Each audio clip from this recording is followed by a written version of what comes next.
আসসালামু আলাইকুম। আমি রাতুল আছি আপনাদের সাথে এবং গত কয়েক মাস আগে আপনাদের হয়তো মনে আছে একটা কনটেন্ট আমি বানিয়েছিলাম পুরনো ল্যাপটপ নিয়ে এবং সেখানে আমি আপনাদেরকে সতর্ক করার চেষ্টা করেছিলাম যে একটা পুরনো ল্যাপটপ কেনার আগে আসলে আপনার কোন কোন দিকগুলো দেখে বা বিবেচনা করে কেনা উচিত।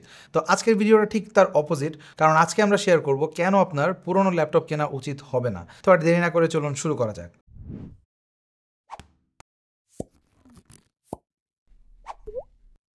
অলরাইট, তো পুরোনো ল্যাপটপ কেন কেনে সেটা নিয়ে আমরা ডিসকাস করেছিলাম লাস্ট ভিডিওতে, যে আমাদের কিন্তু অনেকেরই হয়তো বাজেট থাকে না ব্র্যান্ড নিউ একটা ল্যাপটপ কেনার। আর রিসেন্টলি বাংলাদেশের যে কন্ডিশন চলছে, যেখানে কিন্তু ল্যাপটপের ওপর মাঝখানে বেশ খানিকটা ট্যাক্স ইম্পোজ করা হয়েছিল, যার কারণে একেবারে বেসিক ল্যাপটপগুলোর দামও কিন্তু 50, 60 বা 70 হাজারে গিয়ে ঠেকেছিল। তো সেই জায়গা থেকে এখন সিচুয়েশন অনেকটা ইম্প্রুভ হয়েছে এবং এখন কিন্তু আমরা অফিসিয়াল মার্কেটের ল্যাপটপগুলো বেশ কম্পিটিটিভ প্রাইসে দেখতে পাই। তো এই ল্যাপটপের একেবারে বেস ভেরিয়েন্টের যে প্রাইস সেটা স্টার্ট হচ্ছে 54,900 টাকায়। তো বলা যায় আগের থেকে প্রাইসের সিচুয়েশন কিন্তু এখন কিছুটা হলেও ইম্প্রুভ হয়েছে। তো এবার চলুন একটু ডিটেলে বলা যাক কেন আমি মনে করি আপনাদের যাদের সামর্থ্য রয়েছে তাদের পুরনো ল্যাপটপ কেনা উচিত না। ওয়েল, ফার্স্ট পয়েন্ট হচ্ছে রিলায়েবিলিটি। আপনারা বাংলাদেশে পুরনো মার্কেটে যে ল্যাপটপগুলো কিনবেন এগুলো কিন্তু কোন সোর্স থেকে কিনছেন এটা আমি লাস্ট ভিডিওতে বলেছিলাম যে খুবই গুরুত্বপূর্ণ, এবং মোস্ট অফ দ্য কেসেস আমরা দেখি যে এগুলো একটা পার্টিকুলার সোর্স থেকেই আসে এবং এরপর এসে বাংলাদেশে বিভিন্ন যারা পুরনো ল্যাপটপ সেল করে যে শপগুলো, তারা সেখান থেকে কালেক্ট করে এবং তারা তাদের মতো করে সার্ভিস দেয়। তো এটা অনেকটাই ডিপেন্ড করে যে যেই শপ থেকে আপনি কিনছেন তারা কেমন সার্ভিস আপনাকে প্রোভাইড করবে তার উপর। তবে প্রোডাক্টের যে কোয়ালিটি সেটা কিন্তু ultimately more or less similar, অর্থাৎ এটাতে কোনো রিপেয়ার হিস্ট্রি রয়েছে কিনা বা কোনো পার্টস চেঞ্জ করে ডুপ্লিকেট পার্টস ব্যবহার করা হয়েছে কিনা, যেটা কিন্তু ওভারঅল আপনার ল্যাপটপের যে লংজিভিটি সেটা কিন্তু অনেকটাই রিডিউস করে দেবে। তো এই ব্যাপারগুলোর যেটা রিলায়েবিলিটির ব্যাপার সেটা কিন্তু প্রত্যেকটা ল্যাপটপের জন্যই প্রযোজ্য এবং এটা কিন্তু আপনাকে লং রানে অবশ্যই ভোগাবে। এখন আপনি দেখতে পাবেন যে অনেকেই ক্লেম করছে যে 3 বছর 4 বছরের সার্ভিস ওয়ারেন্টি তারা মুখে বলে দিচ্ছে, বা ইভেন আপনারা যখন কিনছেন তখন ক্যাশ মেমোতে উল্লেখও করে দিচ্ছে। বাট আপনি যখন কোনো একটা প্রবলেম নিয়ে তাদের কাছে যাবেন, অনেক সময় বেশিরভাগ ক্ষেত্রেই দেখা যায় যে তারা কিন্তু আসলে এগুলো অ্যাকসেপ্ট করে না বা আপনার ঘাড়ে দোষটা চাপানোর চেষ্টা করবে, যেটা আসলে কেনার পরে যে এই জিনিসটা ফেস করে সে শুধুমাত্র বুঝতে পারে তার কষ্টের টাকা আসলে মানে কিভাবে জলে গেল। তো এই জিনিসটা আমি চাই না। তো এই জন্য আমার মনে হয় না একটু বেটার স্পেক্সের আশায় আপনার পুরোনো ল্যাপটপ কেনা উচিত কম দামে, যেটা আপনি অফিসিয়াল বা ব্র্যান্ড নিউ একটা ল্যাপটপ কিনলে একেবারে সহজেই কিন্তু প্রিভেন্ট করতে পারবেন। তো এটা গেলে 1 নম্বর পয়েন্ট। 2 নম্বর হচ্ছে আমরা পুরোনো ল্যাপটপগুলোতে সাধারণত যেটা দেখে থাকি তারা কিন্তু অনেক ওল্ডার জেনারেশনের ল্যাপটপগুলো সাধারণত নিয়ে আসে, যার কারণে এগুলোর দাম অনেকটাই কম হয়। লাইক এগুলো 30-35 হাজার টাকার রেঞ্জে আপনারা অনেক ল্যাপটপ পাবেন যেগুলো দেখতে অনেক বেশি স্লিক লাগে বা অনেক বেশি ফিচার রিচও হয়, যেগুলো আমরা হয়তো এন্ট্রি সেগমেন্টের যে ল্যাপটপগুলো রয়েছে সেগুলোতে পাবো না।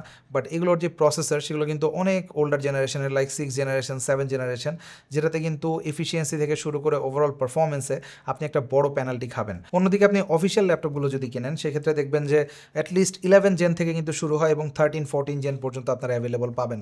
যদিও লেটেস্ট জেনারেশনের প্রাইস বরাবরই একটু বেশি থাকে, যেটা খুবই অবভিয়াস, কারণ নতুন জেনারেশনের পারফরমেন্স ইনক্রিজ করা হয়, আরও অনেক টেকনোলজি ইন্ট্রোডিউস করা হয়। তো সব মিলিয়ে সেগুলোর প্রাইস কিছুটা অবশ্যই বেশি থাকে কম্পারেটিভলি। বাট আপনি যদি ইভেন 12 জেনারেশনও কেনেন সেটা কিন্তু 6 জেনারেশন বা 7 জেনারেশন থেকে ফার বেটার পারফর্মিং এবং অনেক বেশি এফিসিয়েন্ট হবে, যেটার এফেক্ট আপনারা ব্যাটারি থেকে শুরু করে সব কিছুতেই দেখতে পাবেন। তো এটাও আমার কাছে মনে হয় অন্যতম একটা রিজন পুরোনোর পরিবর্তে নতুন কেনার। আর থার্ড যে প্রবলেমটা, যেটা সব থেকে বিগেস্ট প্রবলেম আমার কাছে মনে হয় বাংলাদেশে পুরোনো ল্যাপটপ মার্কেটে, সেটা হচ্ছে ওয়ারেন্টির যে ভোগান্তি। এটা নিয়ে আমি ইনিশিয়ালি একটু আলোচনা করেছি, আপনারা অলরেডি জানেন এই ব্যাপারটা, যে আপনারা যখন পুরোনো কোনো ল্যাপটপ কিনবেন তখন আপনাকে 10 ডেজের একটা রিপ্লেসমেন্ট গ্যারান্টি তারা দেবে। এছাড়া আপনাকে একটা সার্ভিস ওয়ারেন্টির নামে যে মূলা ঝুলাবে সেটাতে দেখা যাবে বলছে 2 বছর 3 বছরের ওয়ারেন্টি আপনাকে দিচ্ছে। আমি বলছি না সবাই এটা করে, অনেকেই হয়তো রিলায়েবল রয়েছে বা অনেকেই হয়তো কিছুটা বেটার সার্ভিস দেওয়ার ট্রাই করে, বাট বেশিরভাগ ক্ষেত্রে আমি দেখেছি যে প্রতারিত হতে। এবং বেশিরভাগ ক্ষেত্রে আপনি যখন কোনো প্রবলেম নিয়ে তাদের কাছে যাবেন, আইদার আপনার কাছে অনেক বেশি চার্জ করবে, হয়তো একটা প্রবলেম হয়েছে আপনাকে বলবে আরেকটা, মানে তারা কিন্তু আসলে রিলায়েবল কোনো সলিউশন আপনাকে দিতে পারবে না। এবং আমার মনে হয় আপনারা যারা এই জিনিসটা এক্সপিরিয়েন্স করেছেন তারাই শুধুমাত্র রিলেট করতে পারবেন যে এটা কতটা পেইনফুল, কারণ একটা ল্যাপটপ কিন্তু আমাদের স্মার্টফোনের মতো না। স্মার্টফোনও খুবই গুরুত্বপূর্ণ, বাট ল্যাপটপে আমাদের অনেক অফিসিয়াল ডকুমেন্টস থাকে, আমাদের দৈনন্দিন জীবনে প্রফেশনাল অনেক কাজ আমরা এটা দিয়ে করে থাকি। তো সেই ক্ষেত্রে আপনার একটা ল্যাপটপ যদি 1 মাসের জন্য রেখে দেওয়া হয়, আপনাকে সার্ভিস দেওয়ার কথা বলে বারবার ঘোরানো হয়, সেটা কিন্তু আসলে খুবই খুবই পেইনফুল একটা ব্যাপার। তো এইসব জিনিস প্রিভেন্ট করতে পারবেন আপনারা কিন্তু অফিসিয়াল ল্যাপটপে, কারণ অফিসিয়াল ল্যাপটপের যে ওয়ারেন্টি পলিসি সেটা কিন্তু একেবারে স্ট্রিক্ট এবং টু দ্য পয়েন্ট। আপনাকে যেটা বলবে তারা কিন্তু সেটাই প্রোভাইড করার চেষ্টা করে। আমি এটা বলছি না যে অফিসিয়াল ওয়ারেন্টিতে কারো কোনো ভোগান্তি কোনো কালেও হয়নি, আমার নিজেরই অনেকবার হয়েছে, বাট সেটা কিন্তু আসলে সংখ্যাটা খুব কম কম্পেয়ার টু আনঅফিসিয়াল ল্যাপটপ বা যেগুলো আমরা সেকেন্ড হ্যান্ড কিনে স্পেশালি সেগুলো। এছাড়া এমএসআই, এসুস, এইচপি তাদের প্রত্যেকেরই কিন্তু স্পেসিফিক কিছু ওয়ারেন্টি ফিচার্স থাকে। যেমন এসুসের কথাই যদি ধরি, তাদের এপিডব্লিউ ওয়ারেন্টি সম্পর্কে আপনারা জানেন, যেটাতে 4A তারা মেনটেন করে, যার মধ্যে রয়েছে অ্যাশোর্ড কোয়ালিটি। যেমন এসুস তাদের বেশিরভাগ ল্যাপটপে কিন্তু ইউএস মিলিটারি স্ট্যান্ডার্ড ফলো করে। তো যেমন আমার সামনে যে ল্যাপটপটা দেখতে পাচ্ছেন এটাতে ইউএস মিলিটারি স্ট্যান্ডার্ড রয়েছে এবং এটার কিন্তু স্টার্টিং প্রাইস অনলি 54,900 টাকা বা 55,000 টাকা। তো এই প্রাইস রেঞ্জে নতুন একটা ল্যাপটপ, 12 জেনারেশনের ল্যাপটপ ডেফিনেটলি আমি হাইলি সাজেস্ট করব ওভার এনি ইউজড ল্যাপটপ। এছাড়াও রয়েছে তাদের always on support, all around coverage বা অ্যাডেড ভ্যালু এক্সপিরিয়েন্স, এবং এগুলো কম্বাইন করে আপনারা পাবেন এসুস পারফেক্ট ওয়ারেন্টি বা এপিডব্লিউ, যেখানে আপনার অ্যাক্সিডেন্টাল ড্যামেজ থেকে শুরু করে স্ক্রিন ড্যামেজ বা শর্ট সার্কিট এনি প্রবলেমে তারা একটা মার্জিনাল অ্যামাউন্ট আপনার কাছে চার্জ করবে, তার বিনিময়ে তারা কিন্তু ল্যাপটপটা সার্ভিস করে দেবে। তো এই জায়গাগুলোতে আমার মনে হয় যে ব্র্যান্ড অনেক বেশি ট্রান্সপারেন্ট থাকে, যেটা আপনারা যখন কোনো সেকেন্ড হ্যান্ড বা ইউজড ল্যাপটপ কিনছেন সেক্ষেত্রে যে সেলারের কাছ থেকে কিনছেন তারা অত বেশি ট্রান্সপারেন্ট থাকে না। এখানে কিন্তু একটা মানে ধোঁয়াশা থাকেই সবসময়, ইনফরমেশনের একটা ঘাটতি থাকে যে তারা আসলে কি পরিমাণ সাপোর্ট দেবে, টু হোয়াট এক্সটেন্ট তারা সাপোর্ট দেবে, তারা আসলে এই রিপেয়ারটা করতে পারবে কি না, করলেও সেটা চার্জ কেমন করবে, মানে অনেক কিছু নিয়ে কিন্তু কোয়েশ্চেন থাকে।